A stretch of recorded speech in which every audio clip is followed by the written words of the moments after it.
Okay, let's unpack this. We've all been there.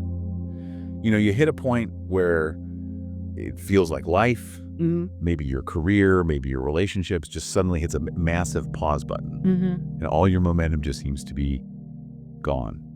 Projects stall, the emails slow right down, and the typical flow of opportunities, it feels choked off. It is a profoundly unsettling feeling because in our world, in this loud modern world, we equate activity with progress. We really do. Absolutely. So if we aren't moving or talking or just making noise, we feel obsolete. We interpret that external silence as, personal stagnation. Right. It feels like a glitch in the system. But what if? Yeah. What if we told you that this stillness isn't a glitch, but it's actually a vital system update? A channel change signal from the universe, if you will. Exactly. The most critical message is the true directions you need to take. They rarely arrive as this frantic noise. They arrive as silence. So our mission in this deep dive is to explore the true critical function of this quiet time. We're going to pull together what neuroscience says about deep processing and what ancient wisdom might call revelation. We're searching for that specific productive space where the answers that have eluded your focused analytical mind finally emerge. And to find that space, we really have to start with the inner mechanics. A lot of people think intuition is some kind of magical whisper. Yeah. But psychologically, intuition is just very, very rapid, unconscious processing. It is the authentic self speaking its clearest, and it's built on these vast, deep libraries of your lived experience. So when we seek out silence, are we essentially turning off the external input so the internal processor can speed up? That's a perfect way to put it. When you step back from that external focus, your brain activates its critical engine for self-reflection. It's called the default mode network, or DMN. The DM. Think of the DMN as your brain's dedicated maintenance crew. It only really runs when you're in what we call wakeful rest. You're awake, but you aren't focused on, say, solving a spreadsheet or watching the news. Okay, so give us some examples of DMN activity that people would immediately recognize. Oh, definitely. The DMN is roaring when you are daydreaming on a long drive or taking a quiet walk alone Or in the shower. That's where all my best ideas hit me. Exactly, the shower.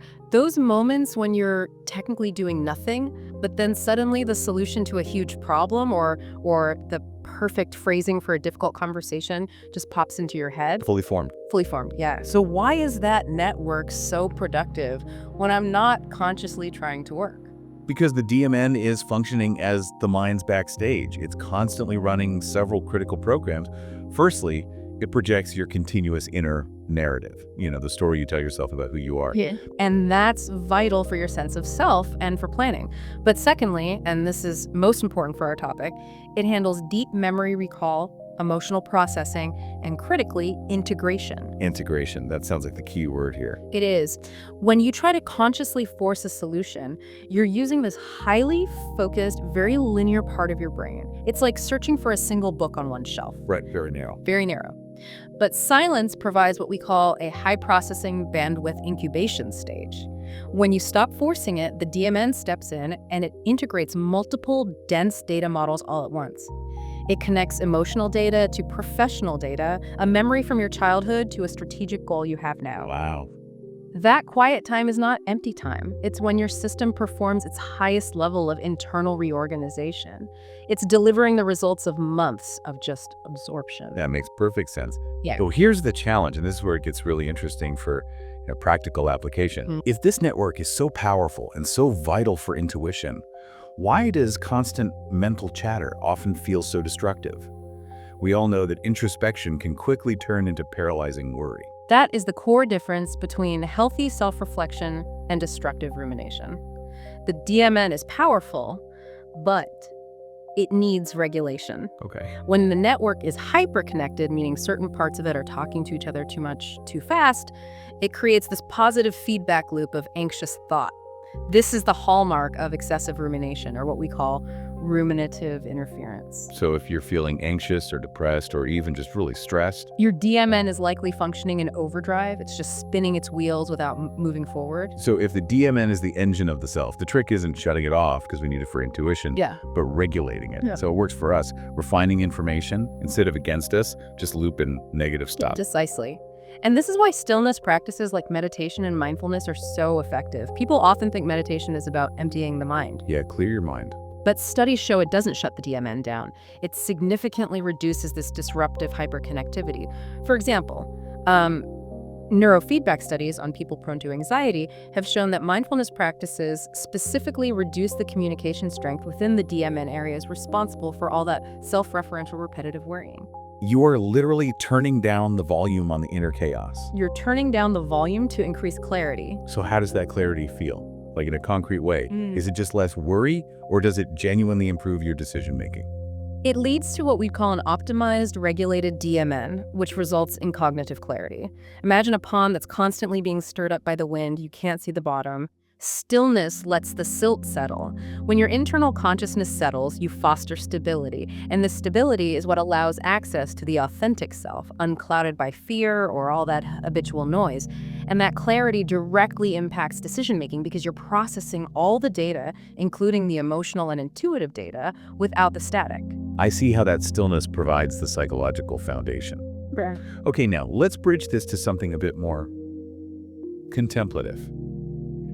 You mentioned that certain spiritual traditions encourage putting the mind in the heart. Yes. That sounds less like cognitive clarity and more like poetry. Yeah. How does it connect back to DMN regulation? It's a profound conceptual bridge, actually. When the mind is overactive and analytical, it tends to fragment reality. It breaks everything into little pieces. Right. Contemplative science views the heart not just as a pump, but as an organ of spiritual perception. When you intentionally shift your awareness or focus moving that analytical, overthinking mind down into the felt stability of the heart space, you are attempting to access subtle, subconscious faculties that operate beyond the limited logical intellect. So by grounding ourselves in the heart, we're accessing things like wisdom and unity that the worried analytical DMN often misses.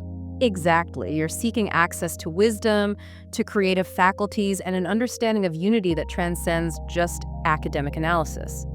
It suggests that true insight comes from a synthesis of intellect and emotion, stabilized by that centeredness we associate with the heart. Okay, so we've established the inner transformation from a regulated mind to a grounded heart.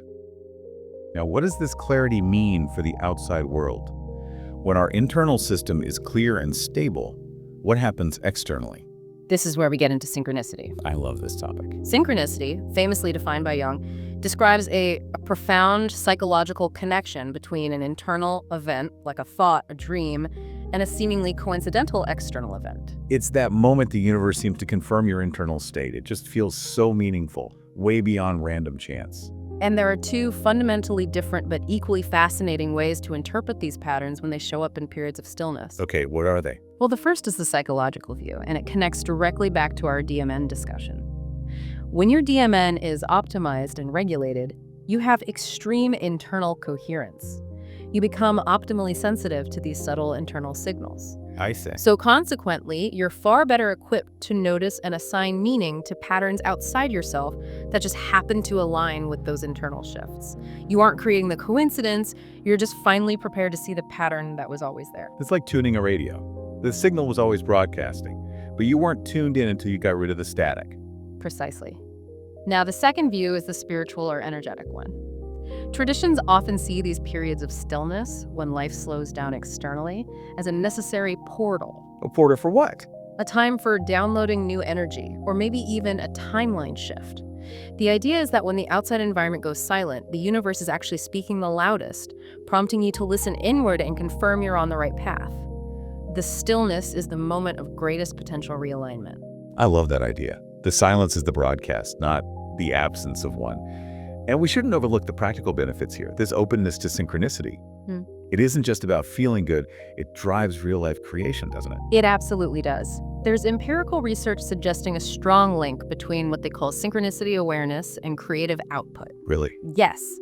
Individuals who are actively open to finding meaning in perceived coincidences, who are searching for those deeper patterns, they report significantly greater meaning in life and higher optimism. And crucially, this openness correlates strongly with higher creative achievements and activity. Seeing the world as coherent and meaningful fuels the drive to create meaning yourself. So if we take this profound internal coherence and project it outward, connecting it to the external patterns we call synchronicity, we have to ask, what allows the internal state to align so perfectly with the external event? Right. This is where we connect this deep coherence to modern physics and the potential for a non-local connection. Okay, this is the biggest leap in the conversation, for sure. Yeah. Moving from brain function to quantum physics can feel like a huge jump for a lot of people. We need to ground that. Well, we'll keep it conceptual. Modern physics posits that beneath all the apparent diversity of matter, there is a fundamental unity. This is often called a unified field, or sometimes the zero-point energy field, the ZPF. Okay. The theory suggests that consciousness is not merely the product of localized neurons firing in your head, but is actually linked to this fundamental, non-local quantum field. So our individual sense of self isn't just trapped inside our skulls, but is somehow plugged into this universal backdrop. That's the implication, yeah. And the speculation then moves into biology to suggest how we might access this non-local field during deep stillness. While some theories suggest that during very deep meditative states, microcrystals, specifically calcite microcrystals in the pineal gland, may begin to resonate or vibrate. This resonance could, theoretically, access information directly from the quantum field. It would essentially transduce these quantum vibrations into coherent information, profound inner thoughts, and spiritual insights. That reframes meditation entirely. It turns it from just a psychological hack for stress management into a potential quantum receiver for universal information. And we even have findings that suggest information can be accessed that bypasses our standard senses, right? We do. Consider some implicit learning experiments that have used principles of quantum entanglement, some even involving twins, to measure cognitive performance. And what did they find? These findings show that when stimuli are configured using entangled states, the entanglement significantly enhances conscious experience and learning efficiency. Specifically, it explained a measurable percentage of the variance in the response accuracy of the participants. Okay, explain what delocalized information means here in plain terms. It means accessing information that is independent of space and time. It's information that didn't arrive through your eyes or your ears or your current sensory input. Okay, so not from the immediate environment. Exactly. These results strongly point to the existence of anomalous cognitive mechanisms that allow the brain to process information in ways we just can't explain with classical physics. In the experiments, this suggested participants could potentially anticipate future, unpredictable stimuli. That is profound. It suggests that when we are truly still, we are not just integrating past data, but potentially accessing information about the future. It fundamentally changes our understanding of human capacity. The theory also highlights that high brain plasticity, the brain's ability to adapt, is associated with these non-local cognitive mechanisms. So the more adaptable and quiet your brain is, the better it seems to be at accessing this delocalized predictive reality. This has been a true deep dive. We've covered vast ground today, moving from the psychological recognition of silence as high-level DMN processing, to mastering inner chaos via stillness, to perceiving external synchronicity, and then finally connecting all of this to potential non-local quantum phenomena. The takeaway really must be that the internal stillness and the external quiet that sometimes descends upon life, they aren't coincidental. They are deeply, fundamentally intertwined processes. So you now know that embracing the quiet phases in life, that stalled project, that quiet afternoon, that time when momentum seems to have just left you, it is not a luxury. It's not a sign of stalled progress. It is an essential human function. It's the moment your system performs its highest level of internal reorganization, of healing, and creative planning. So stop viewing the stillness as emptiness. View it as incubation. View it as your brain performing a system update that allows you to predict what's next. And this raises an important question for you to consider. If silence is what enables your brain to tap into non-local information and perceive this deep coherence, this synchronicity between your internal world and external events, is cultivating stillness not just about self-help, but about fundamentally expanding your access to a broader, potentially predictive reality that transcends the limitations of space and time? Something for you to mull over or explore on your own.